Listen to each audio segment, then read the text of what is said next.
Hello, everybody. This is Jim Moltzan, one of the master level instructors affiliated with Zen Wellness. Some of you might remember me from last month where I did some of the instruction on the opening and filling of the 8 vessels. Just, let's see, pull up some pictures here real quick so you get an idea who I am and what we're doing here. You might recognize this guy. Or here I am with Master Leone from a couple years ago at our book signing. It was a weekend that Sung Beck was in town, Grandmaster Sung Beck. Let's see what else we got.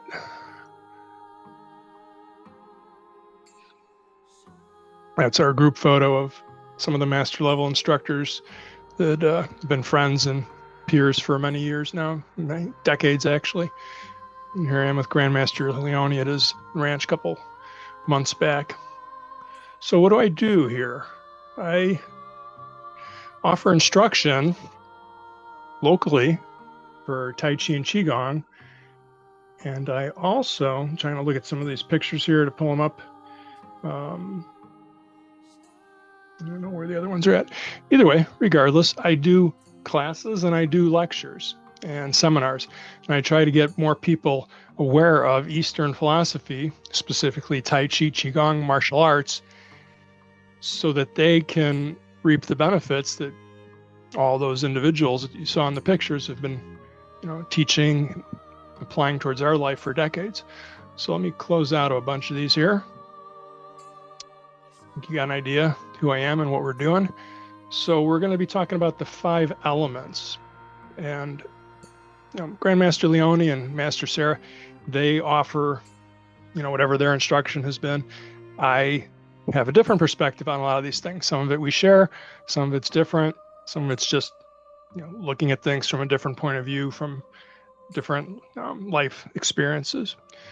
So we also have Yin and Yang. Yin and Yang fits very nicely in the whole concept of the 5 elements, which I'm going to try to elaborate on this a bit more by reviewing one of my books. I got many of these books out there from, over the years. I've been trying to document all this information so as not to lose it.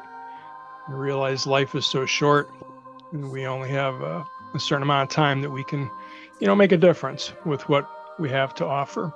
So let's get back to this book.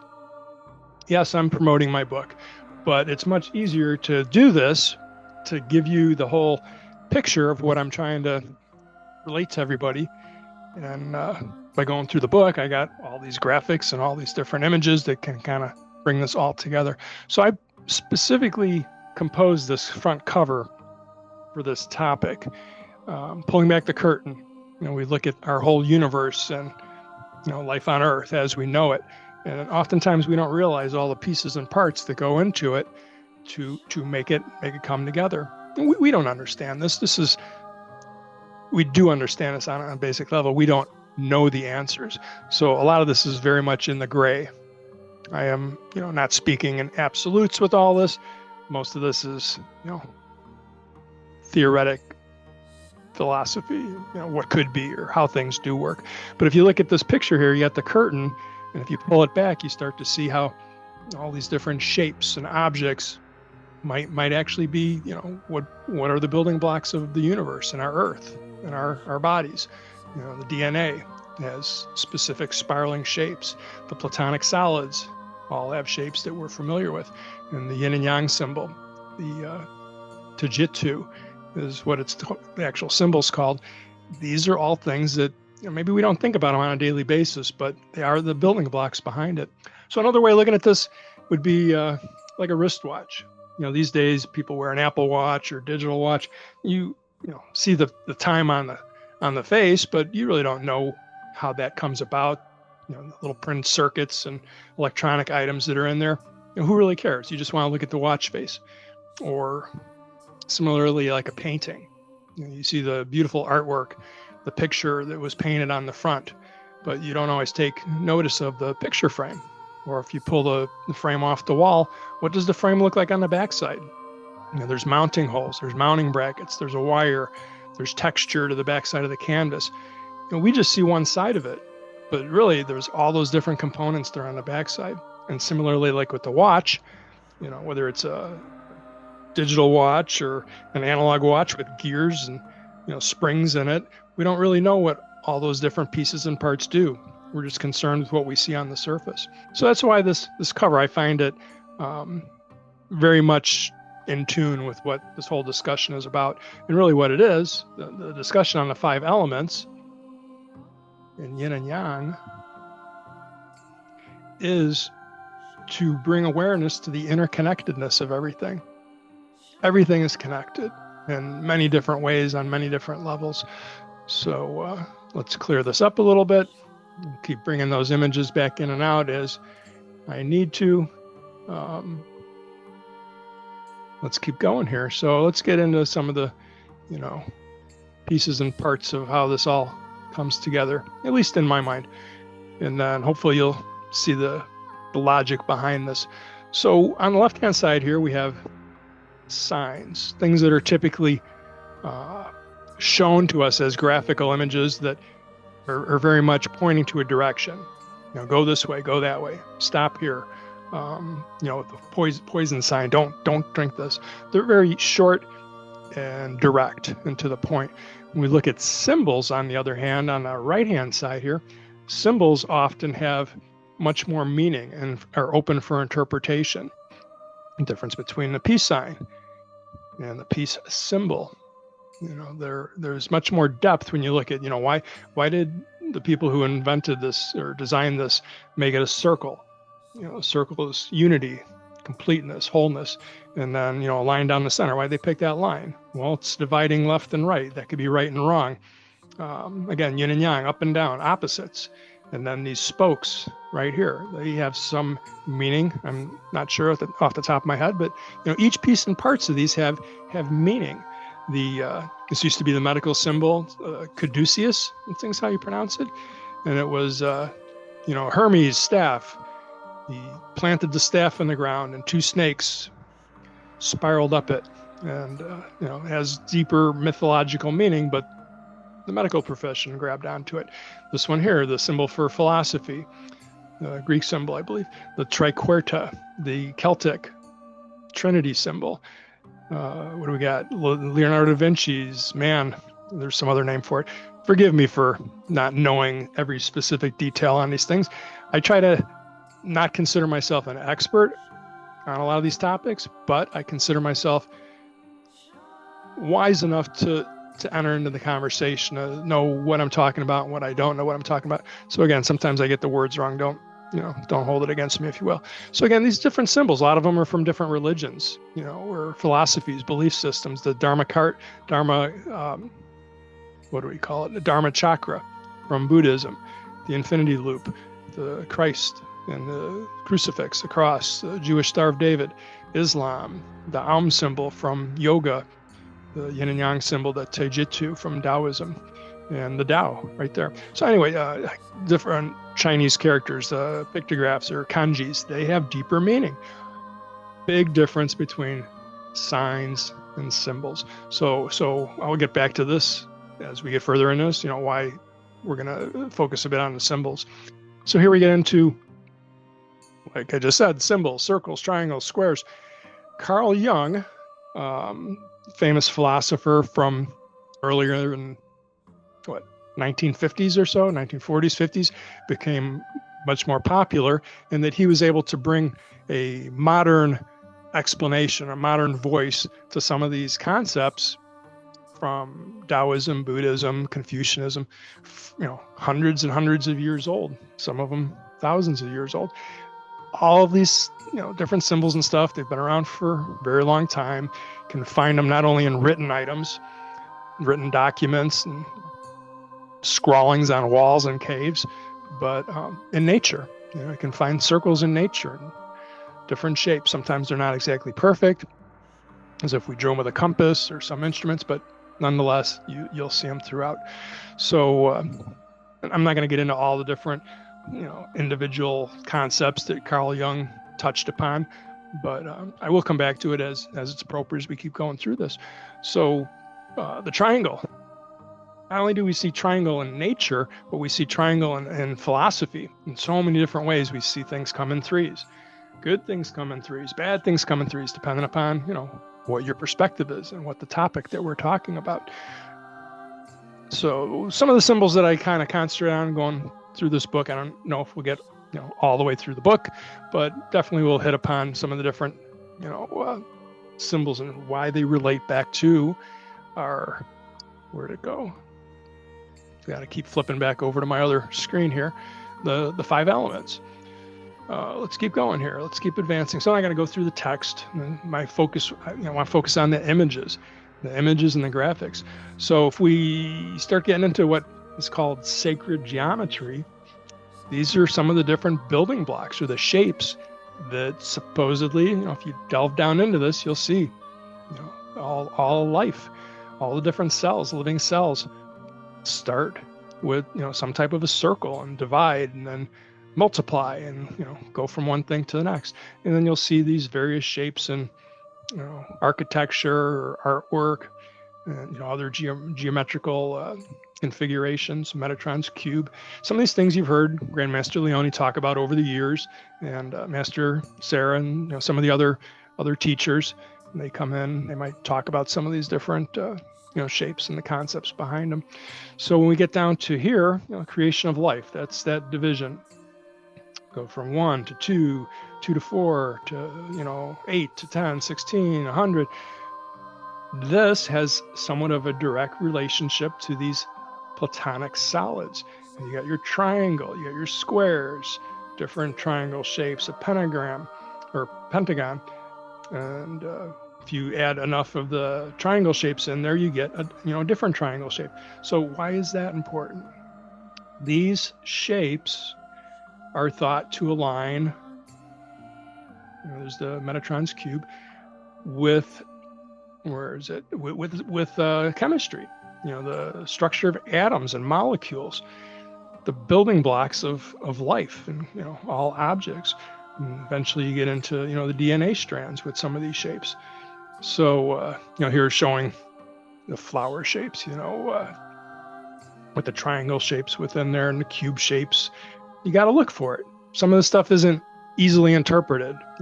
Some of it's a little bit of a reach, and you got to use a little imagination or openness to try to see where everything lines up. But, it's very easy to see some of the flowers and, petals for plants of how they line up with these shapes. So here's where we start getting more into the nitty gritty of it, of the, Eastern philosophy. Here you have the chakras from, Hinduism, Buddhism. Each of the chakras, there's a different shape, different pattern. It goes in lines with each of the different chakras. Those line up pretty much with those platonic solids on the left-hand side here.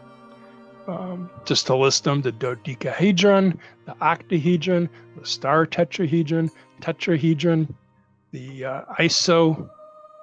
isosahedron, and the cube. Okay, so let's keep going here. These energy centers, chakras, also line up with the energy centers from martial arts, with the upper, middle, lower Dantian. So if we go back to those shapes, of the circle, triangles, square, all these different ones. There's one of the shapes in that list was also the spirals. Where do spirals play into all this? Well, here's this thing that was discovered 300 BC. 300 BC, a couple hundred years before Christ. That's around the same time that Buddhism and Taoism came about. I think those were like 500 BC. So a lot of these different concepts, pretty complicated concepts if you think about it. People weren't just pulling stuff up on the internet or on their smartphone or whatever. They were contemplating the reality of their life and the reality of existence, and they saw this ratio. And you can see it in the in the cosmos. Well, I think that probably took a couple hundred years thereafter to be able to get a telescope to be able to see some of that. But these are shapes from what are these, snails, shells, and the ocean waves have the spiral. Even hurricanes, storm systems get this spiral system. So those are all things that are found more so in nature, but then, people were inspired to implement this into artwork and architecture. The Mona Lisa, again, you have to look for this. You can see the spiral and the proportions of the face to the whole body. This other picture here, I believe, is this another Leonardo da Vinci. You got to look for it. You see more of the bigger part at the top, and you get smaller and smaller into the smaller part of the child. And then, here's probably Greek or Roman architecture, the spiral used in there. Did they know about these things when they were doing it, or was it something that just came to them, intuitively? I don't know. I would have to have been there to ask them. But either way, these things have been around for hundreds, if not thousands of years. What's this? A spiral staircase that architects kind of gravitate towards that type of shape. The human body has that golden ratio in it. You take this spiral, if you take all of it apart and you look at the different lengths that go into it, the different segments, those all line up between, the distance between one digit of the finger to the next, from the finger to the wrist, from the fingertip to the elbow, from the fingertip to the top of the head, all these different ratios from the whole body. Each one of them breaks down. So is this just by, coincidence? Or is this the structure and the fabric, the pattern of creation? That's something you can kind of think about. And that's the purpose of this lecture, is not just to talk about the 5 elements, but to show more of the interconnectedness with all these different, philosophical systems. So let's keep going here. The golden ratio, if we look for it, again, you can see it in the shape of the skull, the jawline, big jawline, to the smaller portion of the forehead and the eye. It's in the brain, it's in the ear, it's in the closed fist, it's in the DNA, it's in the fetal position of the fetus curled up. Spirals all over the place. So let's touch upon some of the Jungian concepts here. Again, he didn't make this up or discover this. He studied ancient philosophy, and then he kind of rebranded it or recomposed it to make it much user-friendly for, modern times, and definitely, Western culture, European culture, and American culture. So this, this picture you've seen probably a lot of the other publications. It's in the Journey Around the Sun. It's in a whole bunch of my books, because it's very much the, Taoist creation theory, Taoist creation story of how things all came about. We go from nothing. From nothing, something emerged. When something emerged, it's separated. From the separation, it became very contrasted from, totally yang to totally yin. And from there, the mixture of yin and yang, with the little dot of each inside the other. And from yin and yang, that transforms into the 5 elements, which goes back to our, picture right here. We got the 5 elements with the yin and yang symbol kind of overlaid in the center of it, which brings me into this image. So there's many different manifestations for the 5 elements. We got, the 5 elements with, it starts with wood, fire, earth, metal, water, and it continues to go through. And then there's other cycles that go across, and then there's other cycles that go backwards and so forth, depending upon, which philosophical concept we're talking about. So in relation to this, this is the 5 elements in the creation cycle, in the creation story. And from the 5 elements, we get to the transformation of 10,000 things of, all existence. And actually in between here too is the Bagua symbol, which comes up later in the book. I can pull up an image here. I'm pretty sure you're all familiar with this. Bagua symbol. Let me pull up what I'm speaking of here.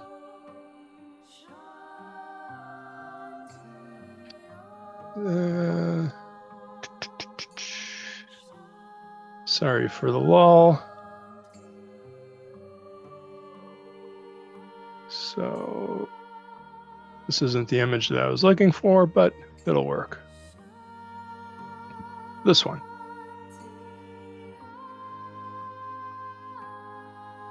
Bear with me here. So, okay. Yes, I'm the graphics guy, but sometimes it doesn't all come together. So the Bagua symbol with the Yin Yang superimposed in the center, and the different stations, different trigrams, the different stations of it.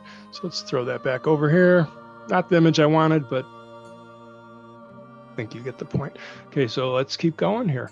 So Carl Jung, yeah.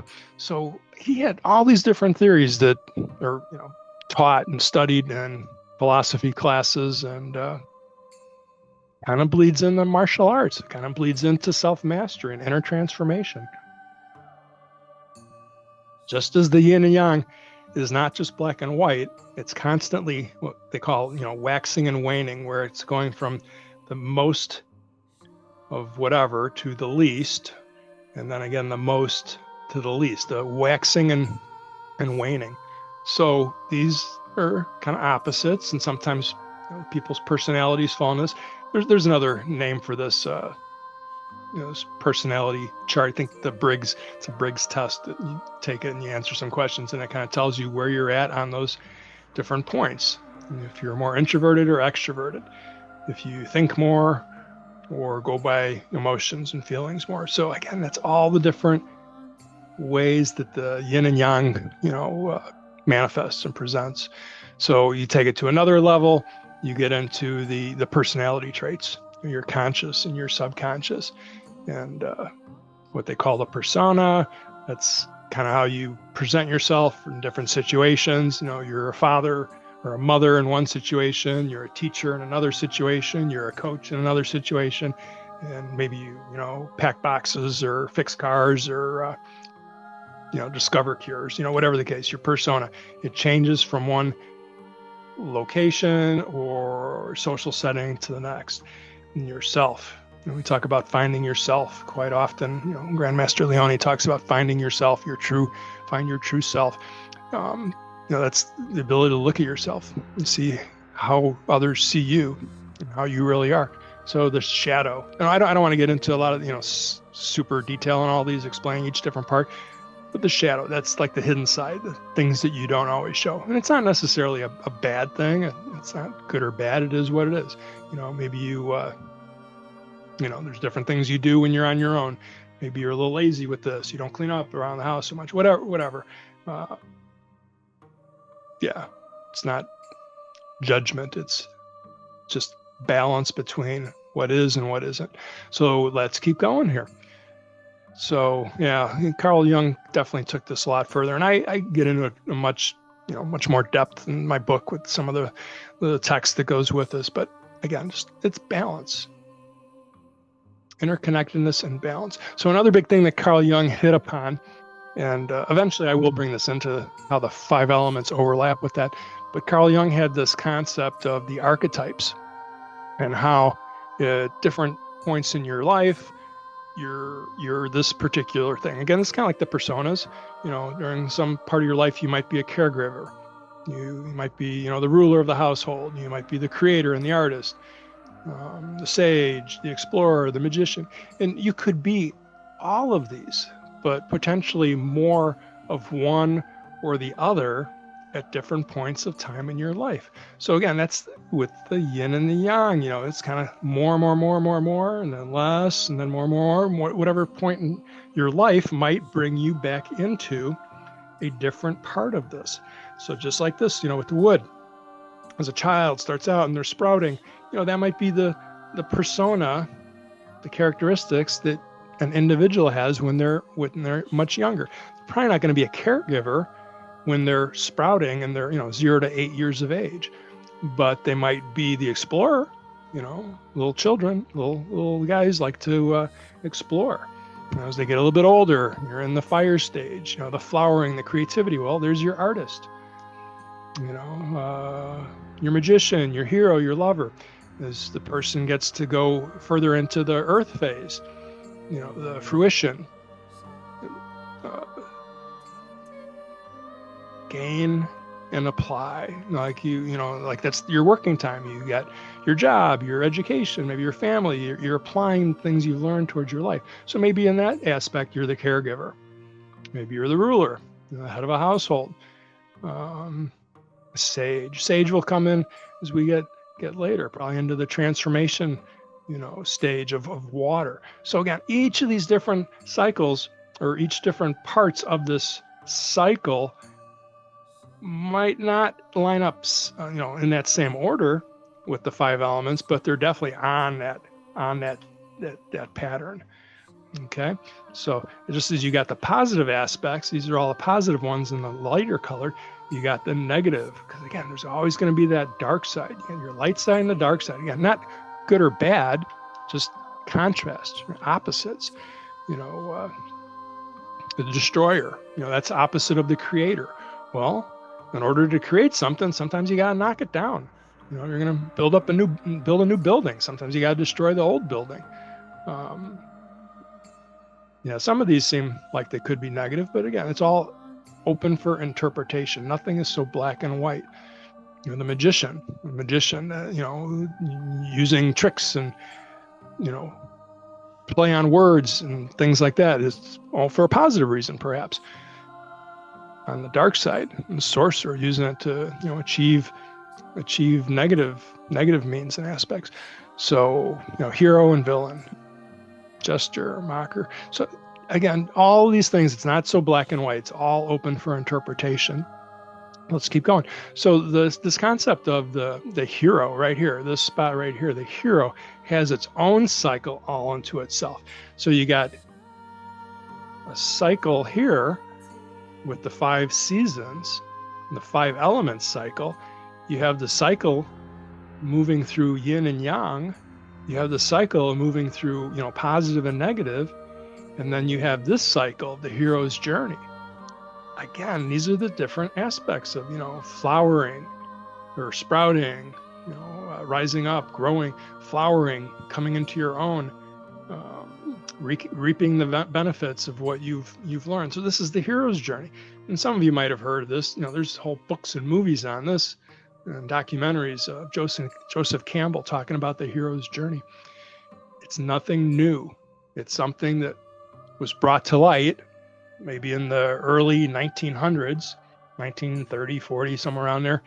And then, Joseph Campbell introduced it in his books and, like I said, documentaries. And then George Lucas actually took off on it and started the whole Star Wars franchise. Star Wars. It's all based upon this hero's journey. And there's other characters. A lot of them are more modern. Matrix or John Wick, they all go through their hero's journey, but there's ones from ancient times, in ancient mythology, Roman mythology, Greek mythology, probably much older than that too. Okay, so let's keep going. Carl Jung's theory on coincidence, synchronicity, meaningful coincidences. So a lot of this stuff, then we start talking about it, it seems like, it's like magic. Like, oh, how did you know? And Grandmaster Leone talks about this. He's talked about it a lot over the years, is that, it's like, oh, these things are magical or mysterious and mystical. It's like, well, how do you know that? It's almost like you can read people's minds. No, it's understanding this pattern. It's understanding the building blocks of how all this stuff comes together. If we know that sometime of the year it's going to be warm and sunny, eventually it's going to go through the other phases where it's not going to be as warm and sunny. And, all those different things within that cycle, they keep repeating. That's sometimes referred to as universal truth. Universal truth are things that pretty hard to dispute. It's like the sun is going to come out, sun's going to come up, sun's going to go down. Very hard to dispute that. Water is wet until it's not. Sometimes water, turns into, mist and then vapor and then ice. So water is wet until, it's not. So it's kind of, it's a universal truth. But again, there's other gray areas there that it's not just black and white. So the theories of synchronicity with Carl Jung is that, one thing comes together and another thing, it seems like, oh, this is a coincidence. Something just happened. But oftentimes it's because of a reason. Oftentimes it goes back to those patterns that we're talking about. So here's the gears, a little bit of the gears of, the day, the month, the year and the lifetime, and how, again, synchronicity, how things come together. It's not, just by some odd circumstance that, you're 60 or 70, 80 years old, and it's like, oh, I'm in the metal phase of my life. How did I get here? That is the pattern. That is the cycle. It doesn't just happen. Okay, so let's keep going. I keep trying to draw attention, coming back to this, the 5 elements, because that's, the topic of discussion for this time of the year. With Zen Wellness, there's different topics throughout the year, and what do we focus on different times? So this time of the year, it is the 5 elements. So yin and yang, here it is once again. Those all different, text and information here. Not really going to get into that, but if we go back to that golden ratio, it's like, how does the golden ratio come into some kind of interconnectedness or relationship with the yin and yang symbol? Well, if you keep taking that symbol and rearranging them, turn it 90 degrees and add 4 of them together, you start to get the shape of the yin and yang, the waxing and waning, going from the small to the large, and then on the other side, from the large to the small. Take away the lines, here is your yin and yang shape. And even the dot, the dot that goes in the other side, this is all yin with a dot of yin, yin with a dot of yang, and then yang with a dot of yin. If you look at where it lines up, right there, you get kind of like into that spot where it starts to get to the small spot of the spiral. That's really close to where that would go. So we can look at it over on this side. And the term for this is permutations. Permutation is how things change from one thing to the next. So, you go from one circle, add in a whole bunch of other circles and a specific geometric arrangement. And then if you start to trace how some of those circles line up, there is the yin and yang shape. Like I referred to it a little bit earlier, the Tai Chi 2. That's the name, other than, it's more the more formal name for the yin and yang shape. So let's keep going. So the yin and yang shape aligns with the calendar year. Again, from the most yang to the most yin. So this relates to time of the day, time of the year, culture. You heard the phrase often, good times create weak people create hard times create strong people create good times. That has come up quite a bit in, Grandmaster Leone's talks, but also, in the news and, social issues right now and culture of what's happening in the United States and across the world. A lot of people think we're kind of like right down here. Hard times creating strong people. So wherever you're at and your understanding or your viewpoint, your opinion of that, it's up to you. But I think we're still kind of right there. We're not quite in creating strong people. Maybe, depending upon what context you're talking about. The life clock. Here's the overlay again. Back to the 5 elements. Different cycles, different phases of life.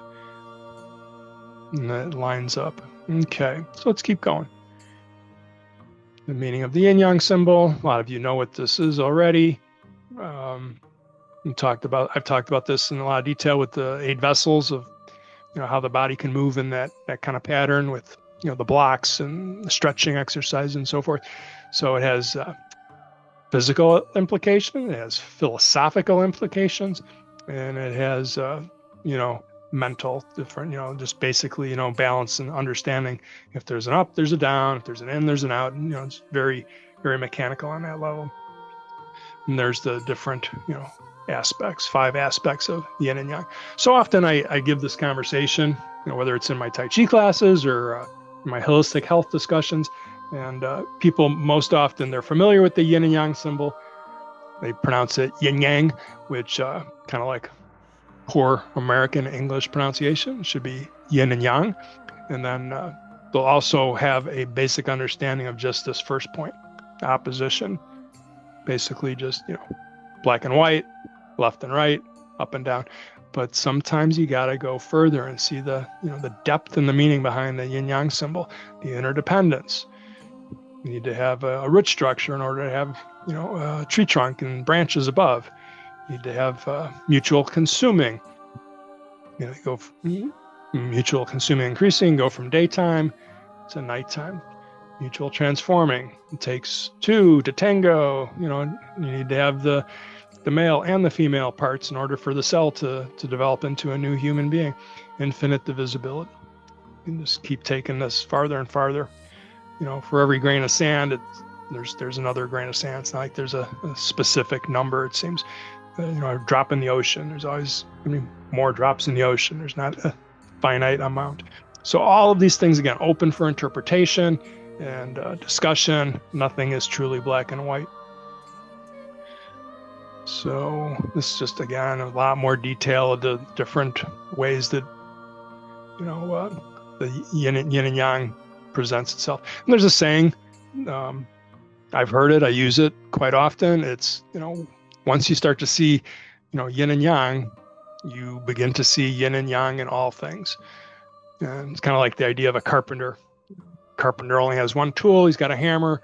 Everything he sees is a nail. It's kind of the negative way of looking at it. But, if you want to look at positive, you'll see yin and yang in all things. Again, not just black and white or good and bad, but just the balance, the interconnectedness.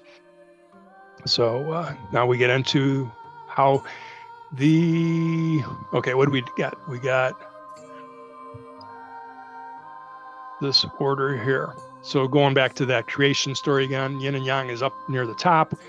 From the yin and yang, we get into the permutation into the 5 elements. The 5 elements permutates into the 8 stations of the Bagua. Of the Bagua, the I-Ching, there's 64 permutations. So here's probably the symbols that I was looking for. I knew they'd come up sooner or later. So again, each of the different symbols here, each of the different stations. Symbols, but take it to the next level. It's the permutations or the trigrams. And if you have practiced for any amount of time with the Tai Chi, the Bagua, and the Xing, you'll see that this all overlaps. Each of these different stations, each of the different trigrams has a interconnectedness that's represented in those practices. Tai Chi, Bagua, Xing. There's probably other ones, but those are the 3, internal arts that we're talking about. Okay, let's keep moving on through this. Meaning of the 8 trigrams in Bagua. Probably have heard or talked about this in the past. I don't need to delve on it right now. So there's also an interconnectedness between the chakras and our emotions and the hexagrams from the hexagrams and the trigrams. It takes 2 trigrams to make a hexagram, right? The trigrams and hexagrams all have a correspondence to the chakras. So this is the cycles of, creation through Bagua. I'm not going to get into a lot of the detail with that. Here's the permutations, each one kind of numbered out, which one is which, 1 to 64. Okay, so we move into the symbol. Again, symbols have meaning beyond that of a sign. So you look at each different part, each different curve, little pieces all have meaning, much more than just a sign. They're a symbol. And this kind of breaks down what each of the parts mean. The Dharma chakra, the wheel. Chakras are wheels. So Dharma is what? Order. The wheel of order. So each different part of the Dharma chakra has meaning. It's not just a circle. It's not just spokes. It's circles and spokes. So then, that's where the eightfold path comes from, the stations on that wheel, on that chakra. Then you get the 8 limbs of yoga and the different correspondences. So let's keep going. The reason I bring up the Dharma chakra, again, you got the different stations that you move from one to the next, very similar to the Xing, or the five elements, the triquarta symbol from Celtic or Celtic culture. The Trinity, there's the triangle, all different overlapping shapes that we'll see throughout different traditions. So kanjis and hanzi symbols. The Asian culture, their words, written words, the pictographs all have symbols. Signs, very simple to the point. Symbols, more depth and meaning. Each line, each stroke has its own meaning. So here's what we cover sometimes with Qigong. This particular image, you got the grain of rice. That's what the little spiral character is.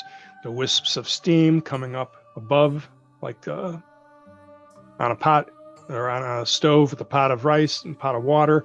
The steam comes off the top. You put it all together. That is the idea of qi, the steam rising above the rice. And the symbol of the Tao. You got the head. That's like a Chinese top hat, like a priest hat. You have the symbol of a foot. You put them together. You have someone with, some knowledge or wisdom, and foot, walking or way. So that's where you get the way. Not just any way, but the way of wisdom. So kanji for yin and yang has its own depth and meaning too, which refers to the sunny side of the hill and the side of the hill that's shaded. And that's what their characters break down to for that. So now we go back to that creation flowchart of starting with nothing, something arises, something differentiates. There's a hard contrast going opposite directions, and then the mixing of the two, and then into the five elements, into the 8 trigrams, the 8 manifestations of creation, and then into 10,000 things of all existence. So each of the 5 elements, back to that chart, you can start at any particular spot, because there is meaning of why you would be here or there or whatever. But starting with wood, it's easy, kind of like a seed growing out of the ground. The fire is the strength or the energy to grow further. Earth becoming stable, metal starting to cut away, water transforming. So you've heard these explanations probably many times. Again, they're metaphors, so there's other interpretations beyond what I'm just talking about here. So here's the overlap between the 5 elements. Each element has its own geometric shape that corresponds. Each of the geometric shapes have a platonic 3D shape that it corresponds to. So this is kind of like the crux of what I was talking about when we first started this whole discussion, is that the 5 elements have a connection to the blueprint of everything in creation, down to the molecules and cells and DNA. All right, so let's keep going.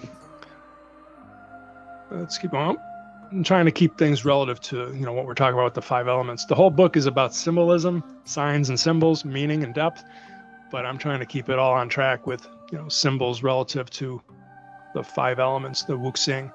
So coins, Grandmaster Leone talks often about coins, and Master Sarah, you see her, handing these out at some of the ceremonies, for these kind of coins down here that signify, acknowledgement, recognition for achievement with the different programs. But, coins all along over, thousands of years have probably been used, for currency and symbols of power. Money is power, money is energy. It's a symbol representative of it. So if we keep going here, all of the coins that you see with Zen Wellness, if you look at them closely, I think these are the beginner level or the newer level coins. When you get your first coin, each part here, symbols meaning. So it's not just the characters on there, on the coin. It's not just the pictures that are on there. It's the actual shape, the circle and the square. And that's something that Carl Jung comes back to, squaring the circle. Squaring the circle. His idea is a bit different than what the coin represents, but it's still kind of on the same page. Squaring the circle is the concept of trying to reach perfection. It's something that will never quite happen. You can't exactly have that square enlarged to the exact, perimeter of the circle. You can try, you can get pretty close, but under a microscope, it's always going to be a little bit off. Excuse me, get a drink there. So these symbols, these coins, very symbolic, not just the shape, the characters, the meaning behind it, but then the meaning behind why you receive a coin in the Zen Wellness system. Recognition, acknowledgement for well-earned, achievement. So here's where we start to get into a bit more now of how all of these different, I don't know if you call them belief systems or philosophical systems. People might call them religion. I refer to them, as philosophy or philosophical belief systems. So you got the Xing, 5 elements, very similar to North American medicine wheel. They have 4 directions and the center point. We talk about that often with Tai Chi practice, forward, backwards, left, right, and center. Then you have Indian philosophy, Eastern Indian philosophy of the Tridosha, Ayurveda, the Kapha, Pitta, Vata. I'm not an expert on any of these. I just have enough information, enough knowledge to enter into conversations and take it deeper than just face value. Like Celtic wheel, different seasons of the year. That's a big part of the Celtic wheel. The Aztec calendar, Tibetan Buddhism, mandalas. Each different piece and part of the mandala has meaning behind it. Greek elements and humors. Excuse me. Norse, that part of Northern Europe, I guess you could say, that it's been around their culture's been around thousands of years. They have the same type of symbolism going on, same type of cycle. And then here you got Carl Jung coming into it. I often reference like World War II is when people started to know who Carl Jung was, because he came over to the United States to flee Europe and get away from the Nazi expansion throughout Europe. So this is relatively modern, relatively new, 1940s. You go back, Xing, Taoism is probably thousands of years old. Native American wheel, Native American, thousands of years. All these cultures are thousands of years old. Carl Jung just started to look at it, in the 20th century. So medicine wheels throughout time and culture. What this kind of leads us to is a bit, it's just, more detail, enlarged. Each of these is a bit enlarged. Okay. Didn't want to spend a lot of time on this, but Ayurveda, again, kind of follows that same pattern as, the 5 elements. With this cycle here, we also have the circadian rhythm, or the Hori clock, Hori cycle, which kind of overlaps with the Ayurveda cycle, going through the day, going through, lifetime, going through these different cycles. Different seasons of the year, same idea as the 5 elements, the Xing. So here we got the musical correspondence. So not only do we have, the 5 elements lining up with seasons, we have the 5 elements lining up with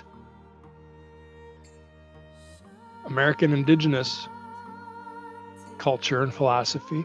We have an alignment with musical notes with the 5 elements. The musical notes line up with the chakras from Buddhism and Hinduism. So is this just coincidence, or do these people have some kind of other insights and intuition that brought them to this point? So here's Carl Jung. You see the 5 elements overlap with some of his archetypes.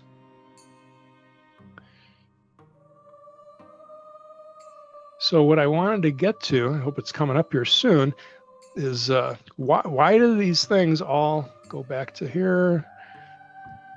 That's the image here. Why do these all have some kind of coinciding characteristics with one another?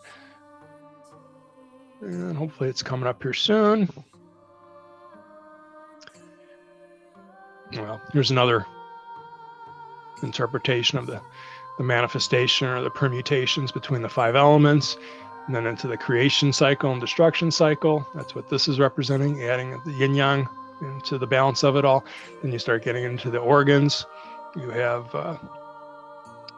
12 organs, 12 manifestations of the 5 elements within the organs.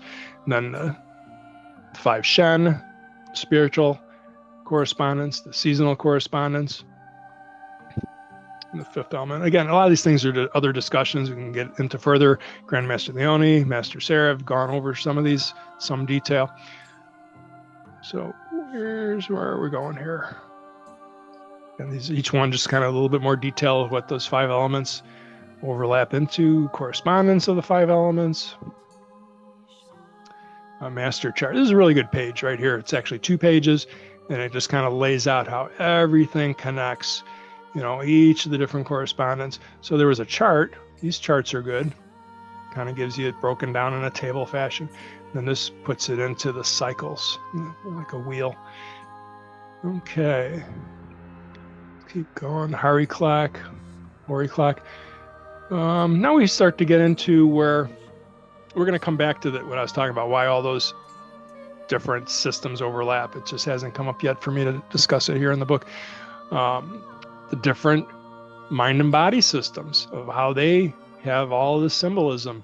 It's the Tai Chi Tu and the Bagua symbol and the Aum and, the Chinese characters. They all mean something, not just, a sign, but a symbol of what the particular mind and body system has to offer. So here's where you get into yoga. And if you look for it, you can see the shapes, the circle, the spiral, the squares, the triangle, all over the place. And, there's just a chart of yoga poses, and you can do that kind of like a little homework project and try to find the geometric shapes if you want. So then you get into some of the other martial arts. This is the circle that you'll see. This is actually from a variation of the 8 vessels. And these are some other like Taoist yoga or martial arts yoga postures with the spiral. This right here is glorified ward off.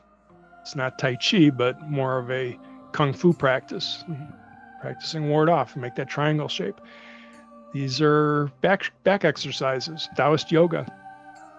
8 pieces of brocade. Hold the bow, shoot the arrow. There's your square, triangle, sword, broadsword form.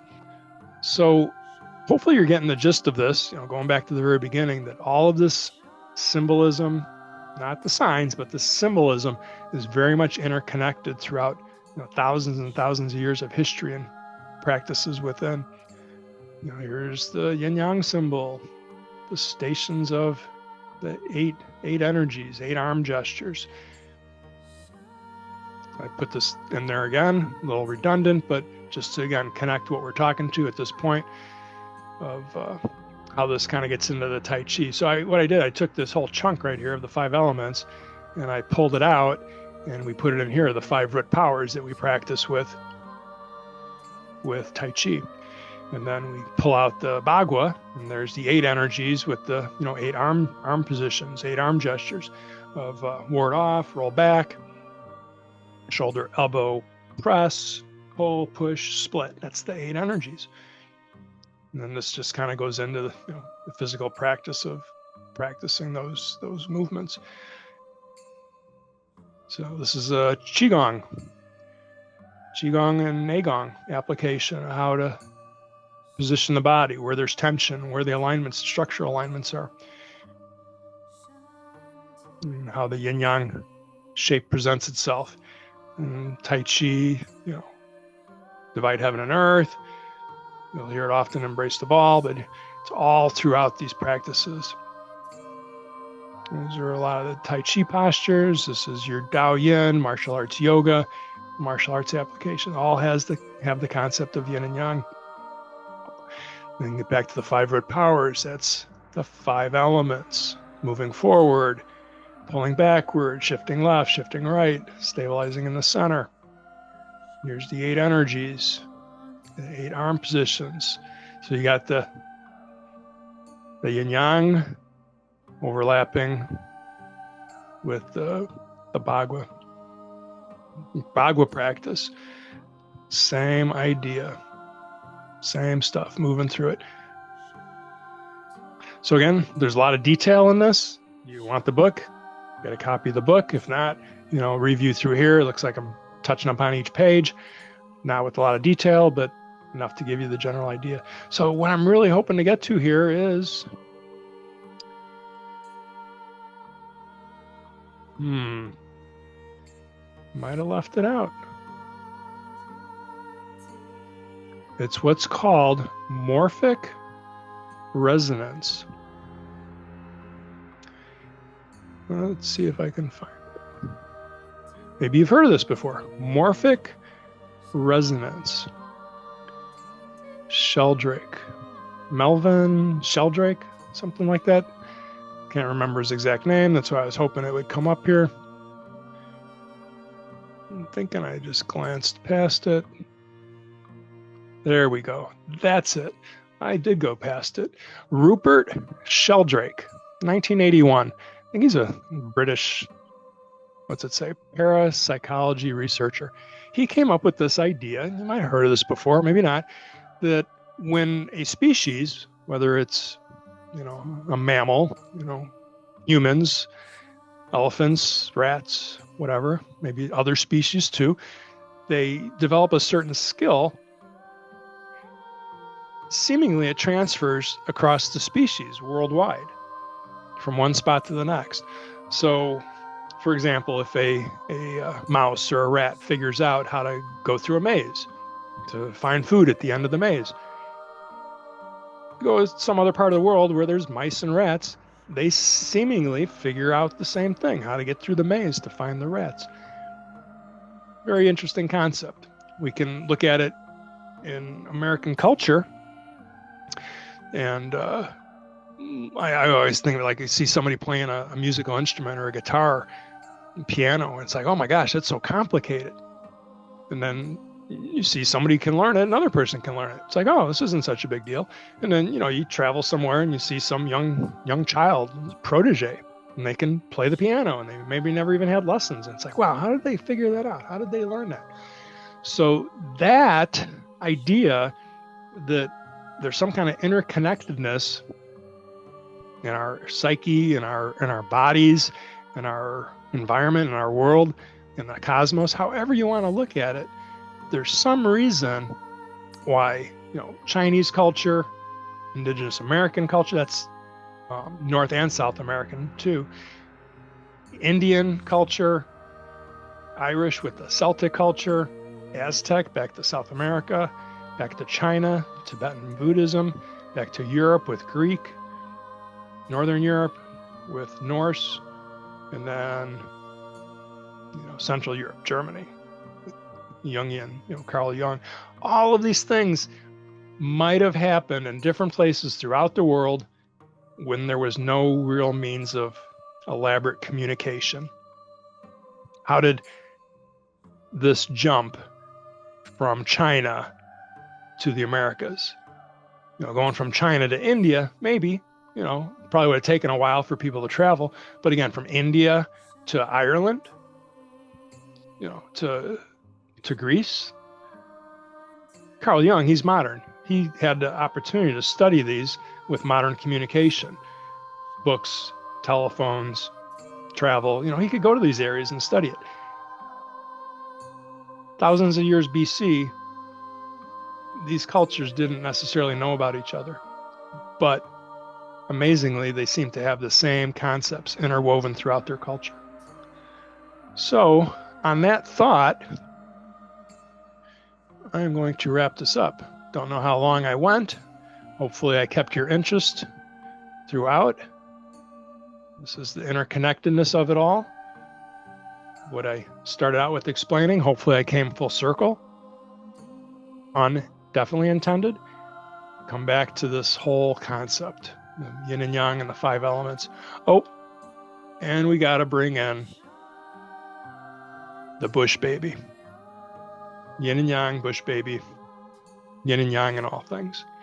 With that, I hope you enjoyed. If you have questions, post a question or comment on the Vimeo or Facebook site, wherever you have access to. And that's it. Be well, be safe, take care.